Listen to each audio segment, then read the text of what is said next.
और हम यहाँ पर देखते हैं 1 शमूएल 8 और उसकी 5, 6 और 7 को। तब सब इस्राएली वृद्ध इकट्ठा होकर रामा में शमूएल के पास जाकर उससे कहने लगे, सुन, तू तो अब बूढ़ा हो गया और तेरे पुत्र तेरी राह पर नहीं चलते। अब हम पर न्याय करने के लिए सब जातियों की रीति के अनुसार हमारे लिए एक राजा नियुक्त कर दे। परंतु जो बात उन्होंने कही उन पर न्याय करने के लिए हमारे ऊपर राजा नियुक्त कर दे। यह बात शमूएल को बुरी लगी और शमूएल ने यहोवा से प्रार्थना की। और यहोवा ने शमूएल से कहा, वे लोग जो कुछ तुझ से कहें उसे मान ले, क्योंकि उन्होंने तुझको नहीं परंतु मुझी को निकम्मा जाना है और कि मैं उनका राजा ना रहूं। खुदावंद इस वचन के ऊपर आशीष करे। आज मेरा जो सब्जेक्ट है वो इस बात के ऊपर है, क्योंकि यहाँ पंजाब में और इस हमारे भारत देश में काफ़ी लोग जो हैं वो डिनोमिनेशंस के रूप में काम कर रहे हैं और अपने ही तरीके से उसको हैंडल करने की कोशिश कर रहे हैं।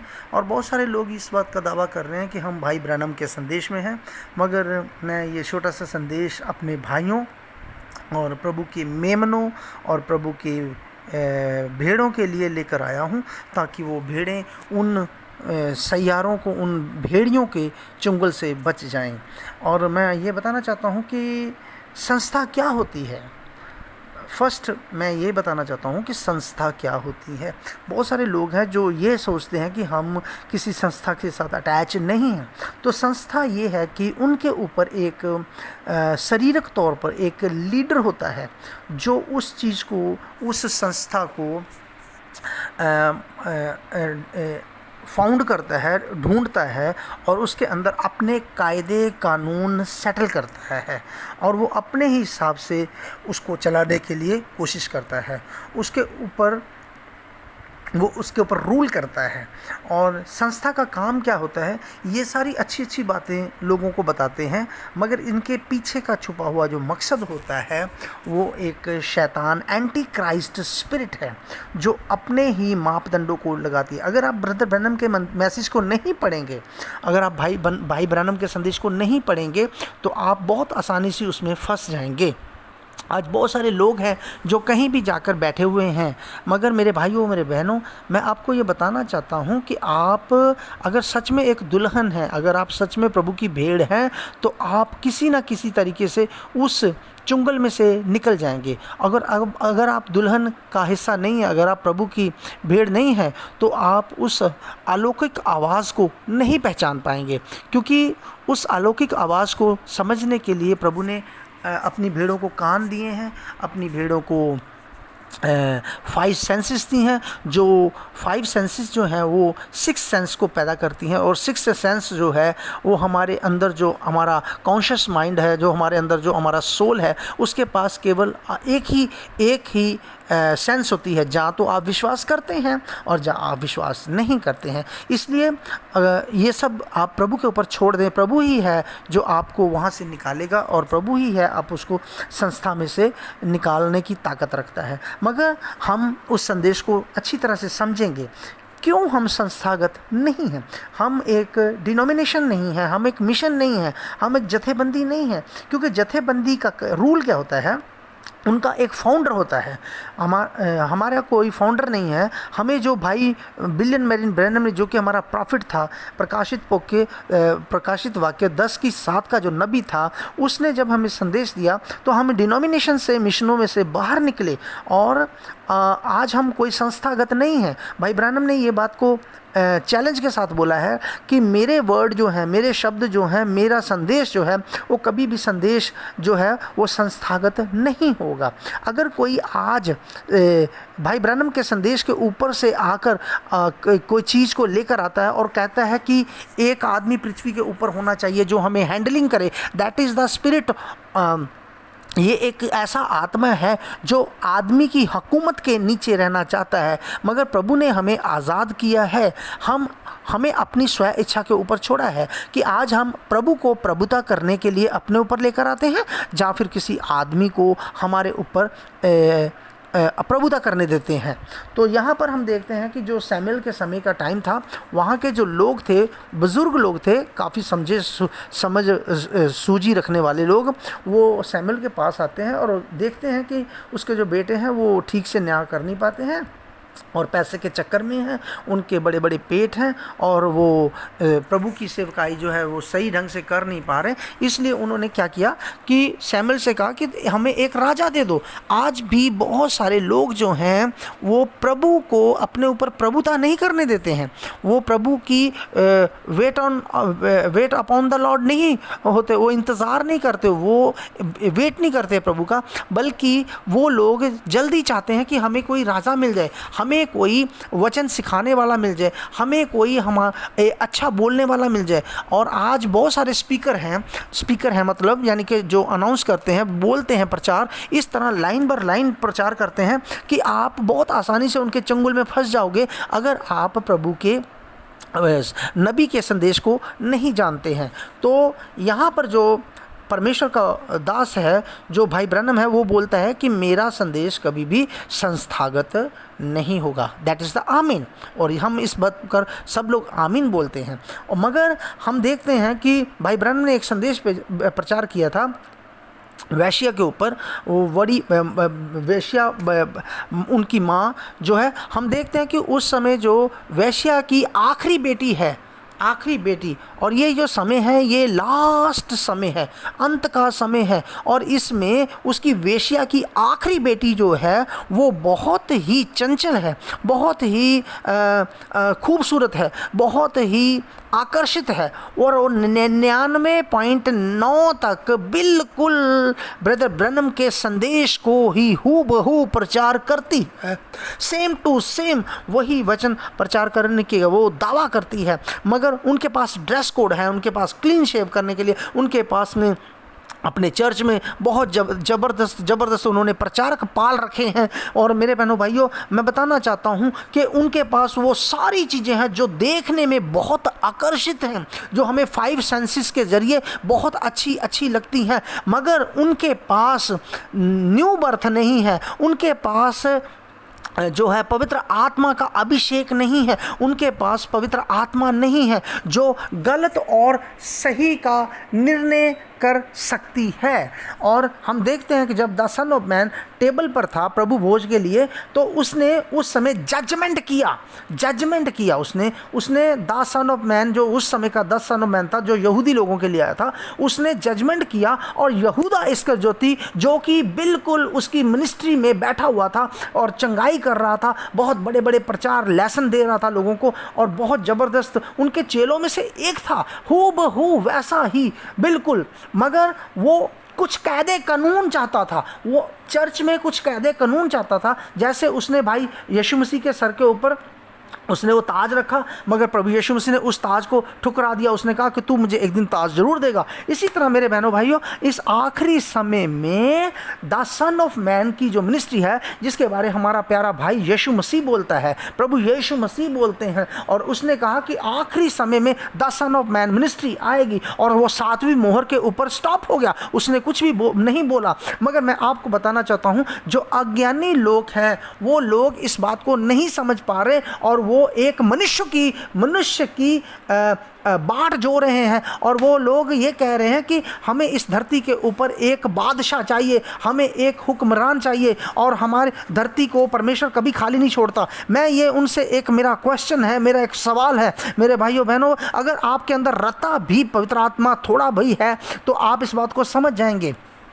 उसने कहा, एक आदमी बोल रहा है प्रचार करते हुए कि हमें इस धरती के ऊपर एक आदमी चाहिए जिसके हम छत्र छाया के नीचे रहेंगे और हम आगे बढ़ेंगे। इट्स ओके, मैं चलो उसकी बात के साथ सहमत हूँ, मगर मैं पूछना चाहता हूँ एक सवाल कि 1963 जब भाई ब्रानम ने उस अलौकिक बादल को देखा, उन 1963 से लेकर आज तक जो है मसीह इस धरती के ऊपर सेवकाई कर रहा है। और भाई ब्रानम ने इस बात को बोला कि 1963 में मसीह नीचे आ गया, that is the 7th seal fulfil, 7वीं मोहर ओपन हो गई। मगर मैं ये उस भाई से पूछना चाहता हूँ, उस भाई से, उस अज्ञानी पास्टर से, उस अज्ञानी भाई से ये सवाल पूछना चाहता हूँ कि 1963 से लेकर 1923 तक का जो समय है, उसके बीच में का जो समय है भाई ब्रानम की मिनिस्ट्री, और चलो मुझे ये मालूम है, उस भाई को भी मालूम होगा कि 1963 से लेकर भाई बॉबली लैम्बर्ट की जो सेवकाई है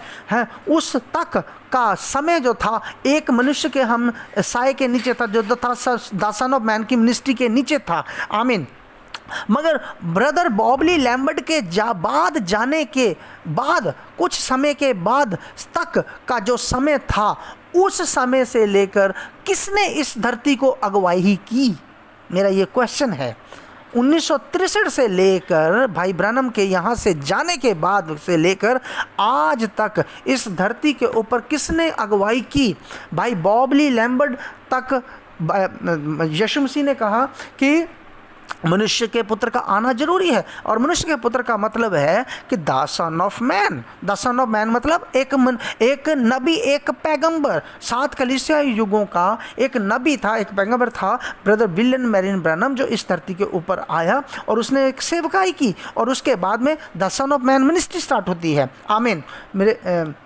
मेरी बात को आप समझ गए हैं मेरे भाइयों बहनों। तो हम देखते हैं कि यहाँ पर जो ये छोटी वेश्या की जो बेटी है, एक संस्थागत है, संस्थागत। इसके अंदर किसी आदमी के रूल्स चल रहे हैं, किसी आदमी के, और वो खुद इस बात को YouTube के ऊपर अलाउ करते हैं कि हमें एक आदमी चाहिए, हमें एक आदमी चाहिए, हमें एक आदमी चाहिए जो हमें राह दिखाएगा, जो हमें लेकर जाएगा। मगर यहाँ पर ब्रदर ब्रैनम कुछ और बोल रहे हैं। वो बोल रहे हैं कि द सन ऑफ मैन आपको राह दिखाएगा, जो कि आपको रैप्चर के लिए तैयार करेगा। 5 फोल्ड मिनिस्ट्री आपको राह दिखाएगी, जो आपको सिद्ध मनुष्य के डील डॉल में लेकर जाएगी। हॉली स्पिरिट आपको राह दिखाएगा, जो आपको उस सिद्ध मनुष्य के डील डॉल में एंटर कराएगा। मेरे भाइयों बहनों, ये कौन सी तालीम है? ये अज्ञानी लोग हैं जो इस बात का प्रचार कर रहे हैं कि हमें एक मनुष्य चाहिए,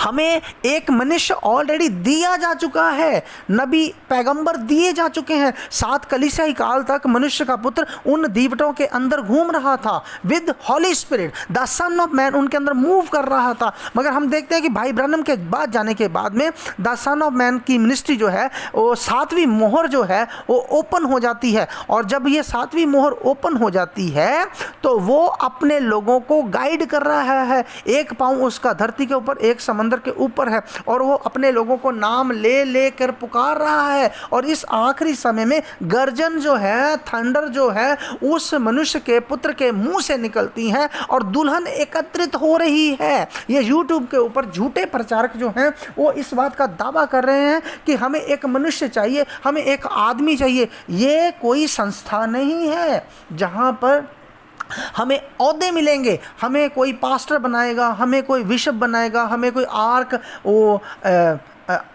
आर्क पास्टर बनाएगा, जो हमें कोई लीडर बनाएगा, जो कुछ करेगा, जो कोई हाथ रखेगा। ऐसा कुछ भी नहीं है। ये परमेश्वर की मिनिस्ट्री है, ये प्रभु का संदेश है। जो द सन ऑफ मैन आएगा वो अपने लोगों, किसी आदमी के ऊपर भरोसा नहीं करता है। वो किसी XYZ के आदमी के ऊपर भरोसा नहीं करता कि वो बंदा आएगा, वो हाथ रखेगा और फिर मैं ऑर्डेन करूँगा, फिर वो आगे मिनिस्ट्री चलेगी। नहीं, द सन ऑफ मैन एक स्पिरिट है, एक आत्मा है, जो कि आखिरी समय में अपने काम को खुद करेगा, ना कि किसी आदमी को। आमीन मेरे बहनों भाइयों, इसलिए हम संस्थागत नहीं हैं। जो संस्था के काम है, वो संस्था के काम क्या है कि एक मनुष्य को वो खड़ा कर देते हैं, वो उसके पास एक ओहदा होता है और उस ओहदे के ज़रिए वो दूसरे मनुष्य को खड़ा करता है, उनके ऊपर हाथ रखता है, फिर वो सेवकाई आगे चलती है।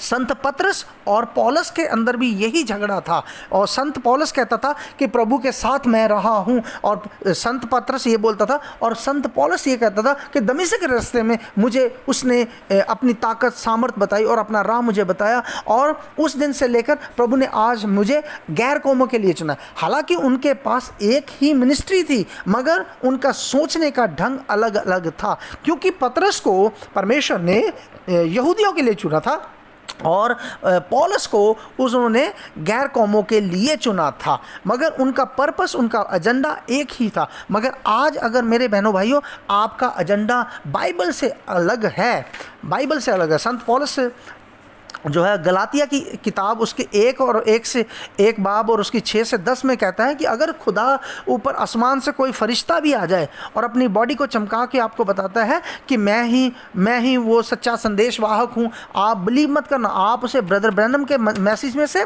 ब्रदर बॉबी लैम्बर्ट के मैसेज में से उसे चेक करें, और चेक करने के बाद में उसे आमीन बोलें। आप अपने चर्च में उस पास्टर को चेक करें, check your pastor and then give your soul, फिर अपने प्राण को उसको दे दें। अगर वाकई ही वो सच्चा एक प्रचारक है तो वो कभी भी अपने चर्च को, अपने लोगों को उस कैटेगरी में नहीं डालेगा, और वो अपने लोगों को हलीम बनाएगा, क्योंकि ब्रदर ब्रैनम ने कहा है कि आप हम्बल हो जाएं, हलीम हो जाएं, ताकि आप उस राज्य में पहुंच सकें। और संत पौलुस कहता है आप लोग तो बहुत अच्छा दौड़ रहे थे, मगर आपके रास्ते में किसने रोड़े अटका दिए, और आपने उस दौड़ किसने आपकी दौड़ को रोक दिया। मेरे बहनों भाइयों, आप जो पवित्र आत्मा से भरे हुए लोग हैं, आप वचनों को उठाएं, भाई ब्रैनम के संदेश को उठाएं। बहुत सारे लोग कहते हैं कि भाई ब्रैनम के संदेश नहीं पढ़ने हैं, हमें तो फलानी किताबें पढ़नी हैं। मगर मैं ये क्वेश्चन है मेरा उन लोगों से जो लोग ये सवाल पूछते हैं, सवाल करते हैं कि क्या ब्रदर जब यूहन्ना आया तो यूहन्ना के बाद जो यीशु की सेवकाई जो थी, तो क्या भाई ब्रैनम यूहन्ना की जो सेवकाई थी उसी को लेकर यीशु आगे नहीं चला था? इसी तरह ब्रदर ब्रैनम की जो सेवकाई है उसी सेवकाई को लेकर ब्रदर बॉब ली लैम्बर्ट आगे चला है। आमीन। अगर आप ब्रदर बॉब ली लैम्बर्ट के ऊपर विश्वास करते हैं, अगर ब्रदर ब्रैनम के ऊपर आप विश्वास करते हैं, तो आप कभी भी किसी भी संस्था के नीचे नहीं जाएंगे और ना ही किसी आदमी की बात सुनेंगे। और बाइबल ऐसा बताती है, मैं किसी मनुष्य को खुश नहीं करना चाहता हूं। बहुत सारे लोग अपने डीपी के ऊपर ब्रदर बॉब ली लैम्बर्ट की फोटो लगा देते हैं या किसी आदमी की फोटो लगा देते हैं, उसको चापलूसी करते हैं। मगर मेरे बहनों भाइयों, हम परमेश्वर के लिए खड़े हैं, ना कि किसी आदमी के लिए। अगर आप किसी आदमी की चापलूसी कर रहे हो, उसे खुश करने के लिए ईमेल डाल रहे हो, उसकी ईमेल ले रहे हो, चर्च में पढ़ा रहे हो, ये आदमी की सेवकाई है, ना कि परमेश्वर की सेवकाई है। और परमेश्वर की सेवकाई ये है कि उसके वचन को फुलफिल करो और उसके वचन के ऊपर खड़े हो जाओ और अपनी कलीसिया को उसके ऊपर खड़े करो। मेरे बहनों भाइयों, ये संस्थागत चीज़ें हैं जो रोमन कैथोलिक से, उनकी माँ से उनको मिली हैं, और इनका नया जन्म नहीं हुआ। इनके अंदर सेल्फ है, एम्बिशन है, प्राउड है, और इस प्राउड को पूरा करने के लिए ये पुलपिट को यूज कर रहे हैं। आमेन एंड आमेन।